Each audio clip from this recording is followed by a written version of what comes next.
The Nova Corps get destroyed in a blink of an eye. All the Nova Corps members are called to the main base, where they are headed to Xandar.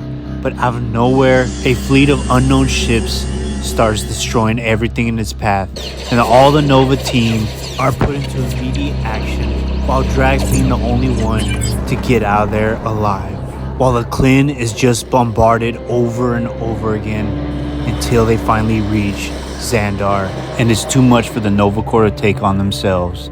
As Nova himself saves one of his compatriots, they finally realize what are in those ships. It's a bunch of bugs. They destroy as fast as they infest.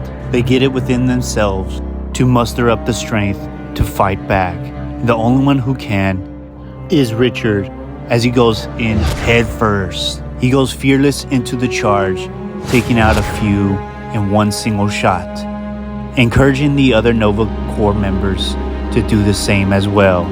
The more they take out the little ones, the more confidence they get, but then all of a sudden, a big meteor heads their way, and his fellow compatriot tells him it's the spaceport, as it is falling down into orbit and it will annihilate anything in its way.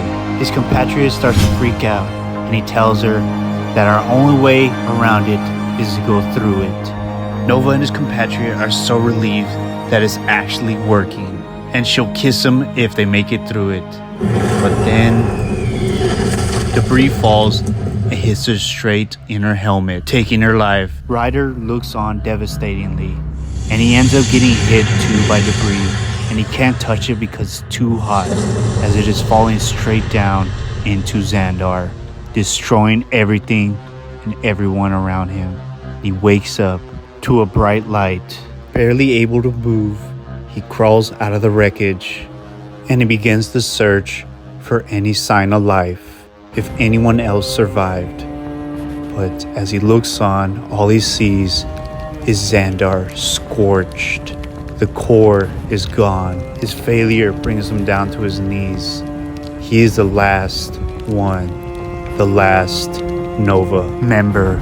All he can think about is his failure, and the survivor's guilt sets in. He is the only surviving member of the Nova Corps, and as the rest of the universe feels an ominous threat growing. But who is responsible for all this? Who can take out Xandar in mere minutes? To a threat that can rival Thanos himself, it is Annihilus.